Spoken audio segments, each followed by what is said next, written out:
All right, let's jump right in. When you hear the word entrepreneur, what's the first image that pops into your head? Today, we're going to unpack a really amazing study that looks at what it actually means to be a woman entrepreneur. And spoiler alert, it is not a one-size-fits-all experience.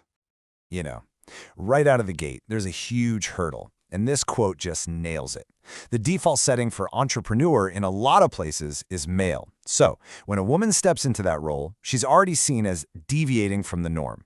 This isn't just about language, you guys. This shapes expectations, it shapes perceptions, and it shapes the very path these business owners have to carve out for themselves.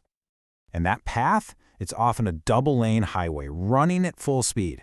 For so many women, becoming an entrepreneur doesn't replace their other roles. It gets stacked right on top of them. This creates what researchers call a dual-sphere life, which, as you can imagine, leads to this constant, fundamental tension, a real juggling act.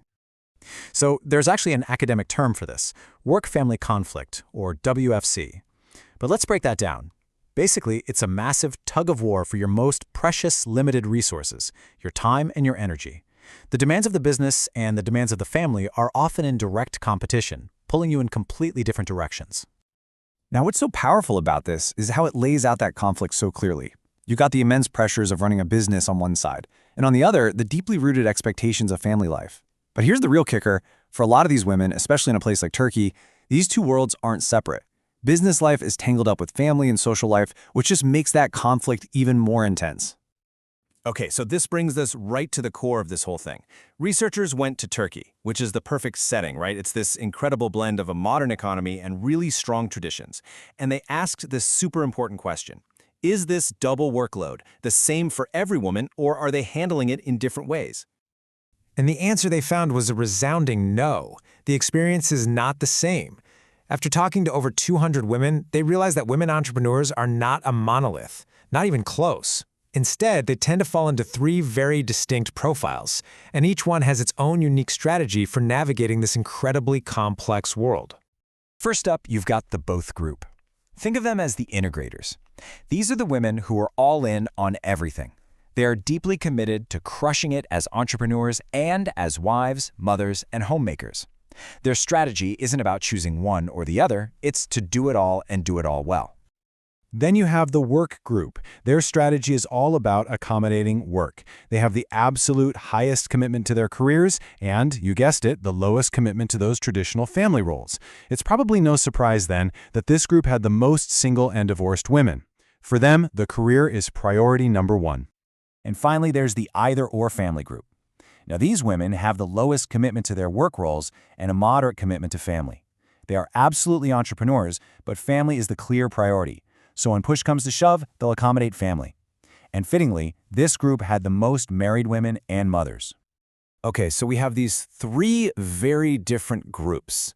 But this is where the study gets really, really interesting and throws a huge curveball.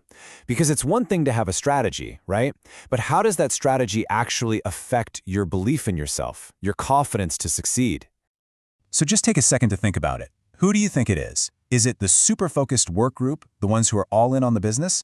Or maybe one of the others? Get this, the answer is completely counterintuitive. It's the both group, the women who are juggling the most, who are facing the most intense conflict from both sides of their life. They reported the highest level of belief in their own abilities. They were the most confident. So what in the world is going on here? Now, this confidence has a name. Researchers call it entrepreneurial self-efficacy, or ESE. But really, it's just that core belief, that deep down gut feeling that you have what it takes, that you can handle the marketing, the finances, the risk, all of it. And the both group, they had it in spades. So how is this possible? How do they pull it off? To understand this surprising confidence, we have to look at the incredibly clever strategies these women are using. See, they're not just passively accepting the rules of society. They're actively negotiating with them, and a kind of bargaining with patriarchy. You can really hear the mindset of the both group in this quote. It's so simple, but so powerful. I have no problem doing both.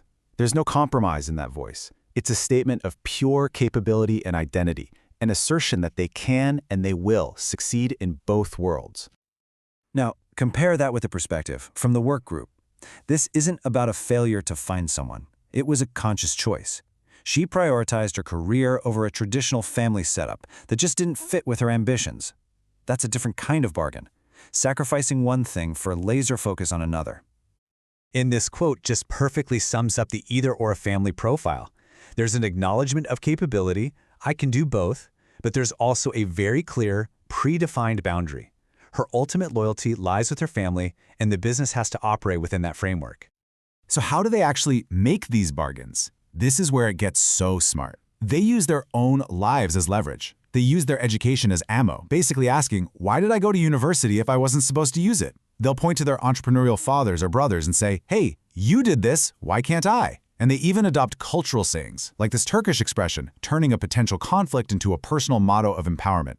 And that brings us to the final, really powerful piece of this puzzle. Because it's not just about what you do individually. The environment you're in plays a massive, massive role. It turns out one of the single most powerful coping mechanisms was having other entrepreneurs in the family. This did two crucial things. First, it created a support system of people who actually get the struggle, who understand the journey. And second, it provided a living, breathing role model that made the whole dream feel possible. And this was not a small thing. I mean, just look at this number. 74%. Nearly 3/4 of the women in this study had an entrepreneur in their immediate family. That's a staggering statistic. It just goes to show how vital that legacy and that supportive background really are. So, when you boil it all down, what's the big takeaway? It's not that one strategy is better than another. The real story here is the incredible resilience and the diverse strategic thinking that women use to carve out their own definitions of success, often in a world that wasn't exactly built for them. And that really leaves us with a question we can all think about. This study was about women entrepreneurs in Turkey, sure, but the theme is universal. So it's worth asking yourself, what are the spoken and the unspoken expectations that are shaping your world? And how are you choosing to bargain with them?